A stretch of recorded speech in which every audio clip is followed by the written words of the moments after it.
Welcome to another edition of Tech Fireside Chats with your host, Joel Martin. Take it away, Joel.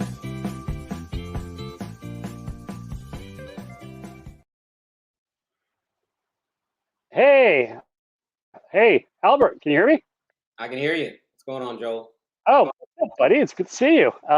So I haven't done this in a long time because the pandemic was over, but you're by far one of the most interesting guys I've met. It's been a few months since we got to hang out in San Diego, but man, I've been thinking about the conversation, and it's great to meet another advisor, somebody who's in tech space that can jump from the metaverse and virtual reality to experiential. And you blew my mind at the MediaPost show. You took the stage. You guys talked about Lexus December to Remember for your agency, Walton Isaacson, and I was just so blown away by your whole presentation that you saw me. I was like clapping, and then all of a sudden you bring up on the screen Swift Mile, which is my network, and I was like, oh my God, I sold these guys ads and I didn't even know it. So that's just a little backstory for everybody watching how we met back at the MediaPost Digital of Home Summit. But yeah, man, I would love to hear it. So maybe you can give some of my audience maybe your background. Like, how'd you get into experiential? How'd you become an advisor? I'd love to hear more. Yeah, I mean, look, I've been in digital. This would be my 24th year. So I think the good thing for me is everything that matters I saw get built. I remember doing search engine marketing in 99, 2000, and here comes Google, and people like, what's Google? And this was when Alta Vista still reigned supreme, probably had the best name and the best translated name, viewed from the top. I guess they didn't know there wasn't going to be much of view from the top for very long, and there wasn't. But I mean, look, I've been doing influencer marketing since it was the blogosphere, so that's a 20-year milestone for me. I watched, as you saw from the conference, the digital out-of-home business go from an out-of-home real estate business to a programmatic marketplace with some real value as it pertained to attention. I always consider myself more a marketer's marketer. I don't get overly zealous about any new screens, technology. At the end of the day, we're all in the business because the consumer is buying stuff. And because of that, we have jobs. If they stop buying, we're all out of work. So that's who I've always chased. My background is in consumer marketing, even through grad school. But I guess I've known since the beginning, only the consumer is guaranteed to win. Everybody else can lose. And in this business with technology, there are a lot of losers. And there are people who, despite themselves, they almost act like they want to lose because they're so focused on the B2B business. And they forget the C part, the B2B2C, as I always like to refer to. So, look, man, I've always enjoyed the work and space I've been in. I think what I focused on is like people need to get to the truth as why people do what they do, why they buy what they buy, what gets them to move them to decisioning. I think there's just been a lot of white noise in the space, and people just focus on the wrong stuff. And luckily, people make good products, so consumers will buy it. We're always shopping. So every consumer now at this point, post-COVID, is willing to buy the drop of a text message thread for a flash sale. It's no longer just for the super rich. It's for anyone who's got a Zelle, PayPal account. So we just live in a different era. And I think the biggest thing I've always focused on is the speed of the consumer and trying to keep pace. So I mean, look, that's sort of how I've been sort of operating the sandbox since the beginning. Yeah, and you're like an expert in segmentation and hitting the right demographics, which are hard to reach. I really enjoyed hearing that on the stage. I mean, some people think, oh, any screen will do, any zip code or any market, and that's really not the case, right? No, not at all. I mean, look, we as people all have inherent human behaviors, and I think people just disregard the human factors in behavior. And look, there are decisions that happen outside of the funnel, or as they say, above the funnel. And happen not even because of a funnel. And sometimes marketing, there's a causality relationship, cause them to get into the funnel because they now see an opportunity to purchase or where they can procure something. But people, can't delude themselves and thinking advertising is just the sole reason. There are inherent biases, there are preferences, there are things that speak to us, that connect with us emotionally. There are things that just suit our ethos. There are things that come as life happens that we now need and now need to acquire. All those factors really play into why people do what they do. I probably spend more time on the clinical psychology side of understanding people than the ad tech side about what the technology can do. The question is, can the technology map to the path to purchase, the decision-making model, all those things that really sort of matter. And then when it can, then you can democratize to figure out what screens, what pipes and media actually matter. They're going to move a consumer. I think people just think they can all do something, and nothing could be further from the truth. That's why we see generational preferences just between social platforms, because each of the core social platforms do something different to us, whether we're a Boomer, Gen Xer, Millennial, or Gen Z. And all these variables in every facet. Yeah, it's interesting. Yeah. I see some of my older relatives. That's not for LinkedIn. Yeah, right. Please don't put pictures of the barbecue. Nobody wants to see the grandkids there. Like, yeah. But it's what it is, right? Those basic rules of engagement. Like, people don't understand. They're business rules for everything, even if they're soft user rules. Like, how, Gen Z uses social media for discovery. It's their lens. That's their search engine. That's why they love TikTok so much. They're like, oh, TikTok made me do it. Where'd you learn that recipe? I mean, my kids were up there making some custom cookies and they learned it on TikTok. They're not going to Google search. So what you start to see is old generations use social media for community, to connect. But voyeuristically, younger generations use it for discovery, really to shop. That's why they're happy that you can connect to PayPal and Cash App and Zelle and all these other things, because they want to do it all through that funnel. Whereas we want to do our research and then check it over here and then check it over here and then buy it over there. And that's very old school. And so when you start to understand as an advertiser, if you're using the platforms and the pipes, each of the generations is going to identify and align and make a decision very different. They're going to get to the point of purchase in a very different manner because of how they are wired. And I looked at the same thing when I was looking at the digital out-of-home space. What value somebody younger finds in out-of-home signage and the type of signage to somebody older is very different. Even the space, so if you look at grocery store, opportunities for signage to a shopper versus gas station TV as signage versus some of the main big billboards, you can only imagine the difference in what those screens can do to move someone to point of sale. And look, it's different when the screen is at the point of sale, or in the point of sale, versus it's miles from the point of sale. And you have to hold those thoughts and then formulate a decision for some later point in time. All those things matter when you start thinking about how you make choices and selections in any media space. I'm actually showing now a screenshot from the show, from the MediaPost show, where you talked mapping the consumer footprint, and you had Clear Channel Outdoor, Swift Mile, which was my network, Lamar and Loop TV on the screen, and I was like blown away that you had so much engagement, with the activities with the mapping of Lexus to Remember, right? To me, hey, we sold another campaign. It was great, but to know that we were part of this, Loop TV inside of retail, Lamar billboards, Clear Channel with their digital retail, we were part of this omni-channel strategy for the dealerships. I thought that was just fantastic. Yeah, it's good. When I look at that case example in omni-channel, because when people talk about omni-channel, they think about all the channels. You can do omni-channel within one verticalized conversation. You can do it within gaming, within social. Obviously, we did it here within the digital out-of-home space. The idea that we looked at is understanding the client's business model. And if you take automotive, it's dealership driven. 90% of the money they make is at a physical location. Most 80% of the money, as you heard from Mark, is through parts and service, which has to be done on site, meaning they're not coming to your house to do the servicing. So you understand that making it to that location and repeat patterns matter. So you start to look at, okay, what type of signage could best indicate the opportunity for direct retail connection relationship is that way. You also have to look at the fact that, look, everyone's not going to be in a car. Some people, now we're in this multimodal transportation. So some people will be on a scooter. Some people will be on an e-bike. Some people will be in an Uber, a taxi. Some people may be riding with a friend. They may be driving their own, or they may drive to a perimeter and then commute in by train, by bus. So when you start thinking about that entire pathway in the cityscape, is what I always call it, or the hardscape, you have to think about what are all those touch points and what are the touch points that don't compete. I think I like about Swift Mile is if somebody shows up at an e-bike station, the only signage you're competing with is what Swift Mile has, and you're getting the bike. There's certain signage and billboards, you walk through a downtown, you're competing with all the signage, and some of it isn't even that digital out-of-home or out-of-home signage. It's just signs, period. It could be just names on restaurants and buildings.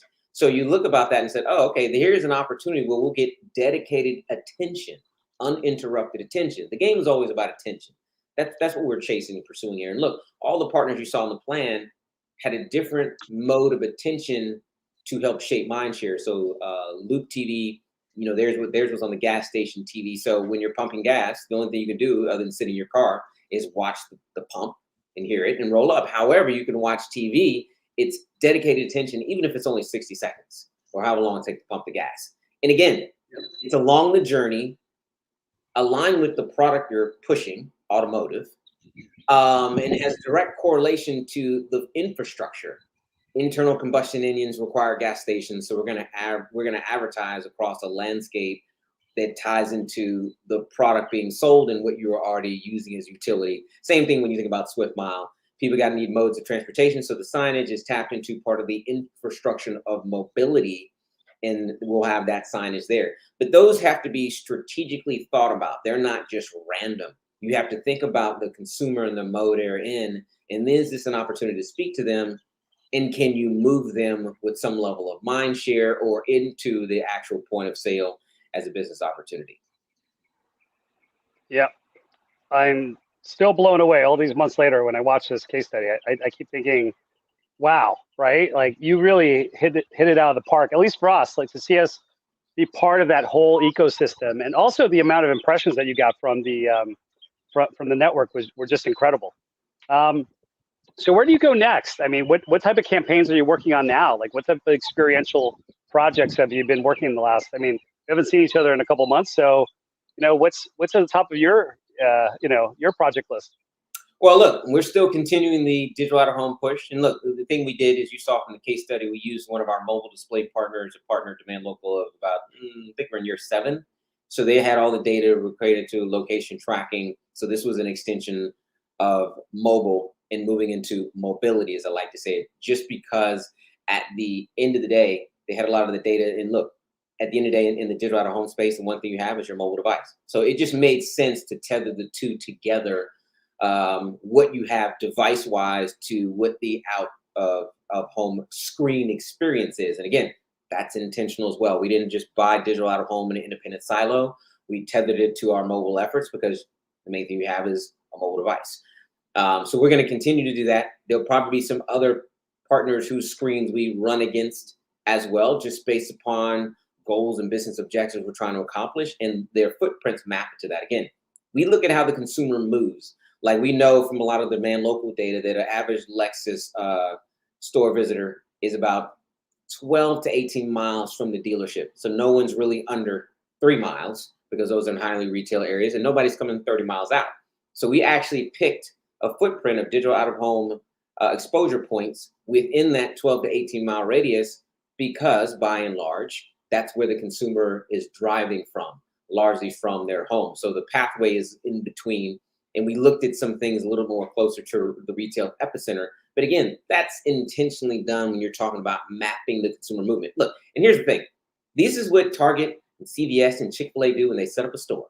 They map the entire 5-7 mile radius. They look at how much the inflow of traffic is. They looked at the other retail patterns of their anchor store, their supporting store. They look at the growth of residential. They look at all the particulars based on the household makeup and said, hey, is this our consumer? Yes.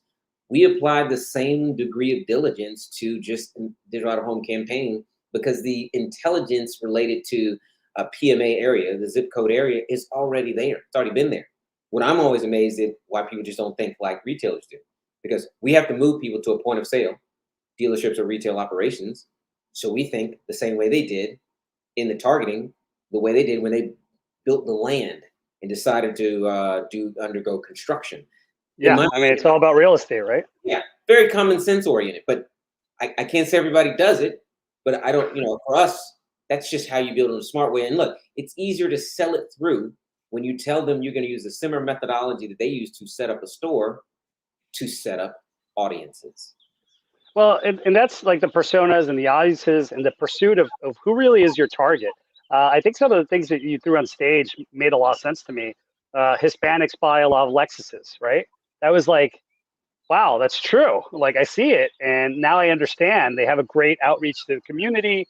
that they hired a lot of GMs to have, the regional head of Lexus say that, like, yeah, we have a lot of Hispanics who work in the dealerships, right? And they're the GMs of the stores, and we're reaching out to the community, and we know these people, and they come back and they buy their second car. I thought that was great. I mean, there's just so many touch points, and let's advertise in the places where people are going. I think you just hit on something else that I wanted to share, which is funny. You're talking about mobile. I'm actually helping another company get their the power of mobile off the ground, which is the first digital out-of-home network for phone charging throughout the States. And the name of the company is ChargeFuse, chargefuse.com. And they're doing programmatic digital out-of-home as well, which I think is super interesting, because maybe you have to watch a video on your phone in order to get the free charging, or it's free charging at an event. Here you see Chase. Verizon's been sponsoring a lot of these stations at different events throughout the country. And I think that's an interesting way of doing it. So I would love to get your feedback on something like this as the next level of, mobile advertising with the battery. It's funny when I look at things like ChargeFuse and some of the other companies that will prop up in the digital out-of-home ecosystem. Because let's be clear, I mean, half those companies in the digital out-of-home space are CTV companies. It's just a screen in your home. It's in an elevator. It's in a lobby. It's in a hotel. It's in a shopping mall. When I look at this, it's a similar thing in terms of, this was one model. Charging phones isn't new. I think we all struggle to keep our batteries powered because it's like a countdown clock, particularly when we're in the airport. But you'd have to look at, okay, what does that look like out of space? Let's call it festival goers, which is kind of the model you talked about. What you have to you look at as an opportunity that says, okay, to what degree does a festival goer fit your core target audience of what you're selling, and if that's a match? And it's an opportunity to move mind share, in particular if there's some contextual relevance to charging the phone and what you're selling. So if I were Lenovo, a computing company, this would make absolute sense, because this is all in the guise of computing power, because phones are basically tiny computers. Makes complete sense. If there's something else that makes sense as well, business-wise, I think it's very smart. Look, you might get to a place where a packaged goods company, this doesn't make as much sense. Again, if you can make a contextual match toward the opportunity, the environment that's in, the mechanism of charging and what its relevance is to your business category, and it's that consumer type that is the individual that makes sense for you, then the opportunities are like limitless. So, I mean, look, I applaud them for not just saying, hey, we're going to just sell chargers and throw them in a racetrack gas station. So if you get yours at home, you can pick it up while you're on the road. Look, companies do that. That is a model. But to sit there and integrate it within a footprint that houses tens of thousands of people, and obviously the concert series came back with the COVID revenge and a boom after. The company's really busy with that. I mean, Live Nation is one of the partners, EG, and they're doing like EDC and all the bigger events, right? And part of that, I think, is this drive, like Uber advertising, Lyft media. You see a lot of the apps that have a lot of user data. I mean, think about the data that Uber advertising has with Uber Eats, right? Yeah. And now they're all shifting to mobile advertising, again, on the power of your phone. So this is kind of, to me, this ChargeFuse is more of a combination of the app and the battery, plus the access to who are we targeting, right? I mean, you're gonna need power as you leave that, the LA Live in downtown LA. Yep. But I just love how it's all coming together. And I think we talked about supermarkets at the show, right? We were talking about Terra Boost, and that they're in a lot of Hispanic markets, and with 125,000 kiosks out there. It's interesting to see a lot of these smaller networks. What do you think is the play for the smaller, new, up and coming networks as they turn digital and they turn to programmatic digital home? Is there, I mean, what is the next step for them, in your opinion?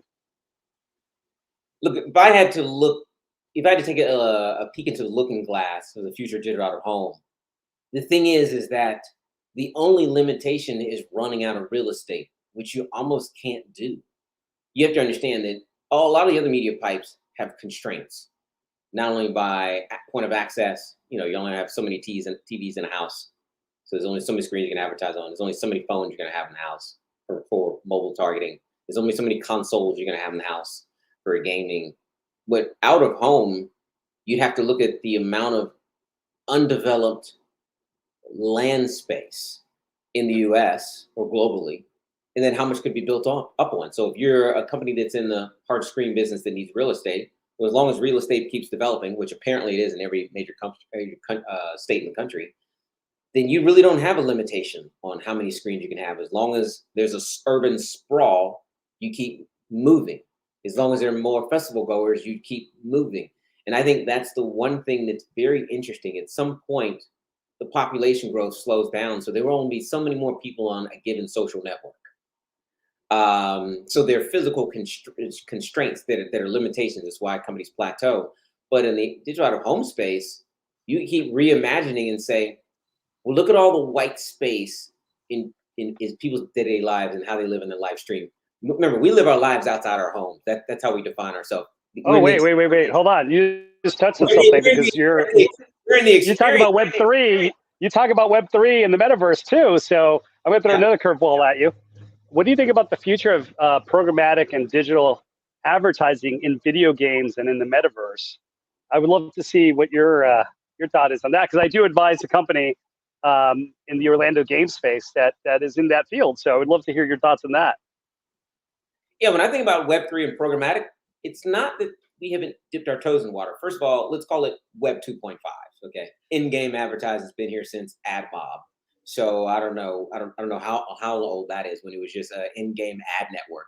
But look, you got companies like AdMazing, FramePlay, PlayWire that allow you to do that now between mobile games, major titles. So there is a precedence for it. I think what you're going to look at is who wants to string together all the deal IDs on the blockchain. The marketplace is very decentralized, not highly organized, so you'd have to chase those down individually to do that. And look, you'd have to look at that beyond Decentraland, Horizon Worlds, Roblox, etc. The big communities, Fortnite, that exist now, and have to look at what other spaces, who's going to program that out. But I think that's just coming. That's just a matter of time in terms of people starting to build that out. Because again, you have to look at where attention is going. Wherever attention is going, monetization will go. So attention is going to Web3, just below the line. Nobody's PRing it because Meta messed up the whole idea of PRing Web3 in the metaverse. So no one's doing that anymore. That's dead. However, people are still building. So when you look at players, you'd have to follow what the builders are. You want to know if Web3 is being built, find the people who are the building blocks. It's not in the Web2 companies.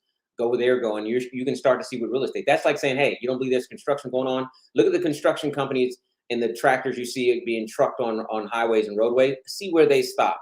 There's a big shopping mall that's coming up there, our new residential area. You need to kind of do it the same way. But I would say that someone is, they're already starting to connect the major pipes as opportunity. The thing is, there's a lot of direct deals that are going on because you really have to understand the environment. So look, the internet basically shaped that way in Web 1. We called them portals. And we had portal deals, and they were these mega deals on MSN and Yahoo and AOL. Now those are just SSPs for the programmatic universe at this point. But the same thing will happen. So Decentraland is another portal deal. It's a Web3 social network, okay? But once we move beyond the direct deals and the long tail starts to shape up, then we'll start to see the programmatic connection in a Web3 era where people can advertise in the experiences. Right now, it's really one-off. So scale is hard to really calculate, but we're in the early days where no one wants to necessarily take that risk. They would rather do it with direct deals to understand who they're in the sandbox with. And that helps mitigate risk or make it more calculated risk. Yep, I agree. It's really interesting to see it from the indie game side too, because there's all these silos. I mean, it's not like an individual game developer can get into Roblox or Fortnite. It's like their own worlds, right? The metaverse is not the Matrix. It's not an open world yet, but it's cool to see it develop. It's really cool to see it develop. What's next for you? What's the next show that we're going to hang out at? What are you going to? You going to Cannes? No, I wish. I'm not at that level. I know you are, but that's cool, man. I'm glad you're going. Are you going to TPA or are you going to the next MediaPost? Likely going to be in the return for the digital out of home one in Austin. Fantastic. I'll see you there for sure. Okay. And I'll probably be on deck for advertising week in New York again. Okay. All right. I'll be there. Yeah. All right. So we get two chances to hang out and grab that beer. Yeah, absolutely. Good. All right. Well, I think we went like 5 minutes over the 20 mark. That's okay. This is a great conversation. Is there anything I should tell my audience, like, that they should visit your website, they should reach out to you on LinkedIn? Look, absolutely. Look, I'm always willing to talk. They can reach out to me on LinkedIn. I mean, look, I hold intellectual curiosity above all else. I think people just have to remain curious about what's going on. I did a Web3 talk, I think, at DigiDay in New Orleans, and it was amazing how many people were talking about, I didn't understand that Web3 was what you said it was. I thought it was X. And it just blows my mind, because I'm like, look, people got to do the diligence and find out for themselves. You can't learn politics by watching CNN. You actually have to learn politics. You won't learn about Web3 by just watching the headlines on the trades. You actually have to get in the space and understand how it's being built. So those would be my last words if you're trying to keep pace with the pace of the sectors. Well, listen, I think you're an amazing speaker. And ever since then, we've been chatting and talking, and I can't wait to the next MediaPost just to see you. Hopefully you take the stage again. So good luck in France. I definitely can't go. I got Infocom and the ANA event, but that's on my bucket list. It's on my bucket list for sure. All right, man. Sounds good. We All right, dude. Okay. Have fun in Maryland. All right. Thanks for watching, and join us next week on Tech Fireside Chats.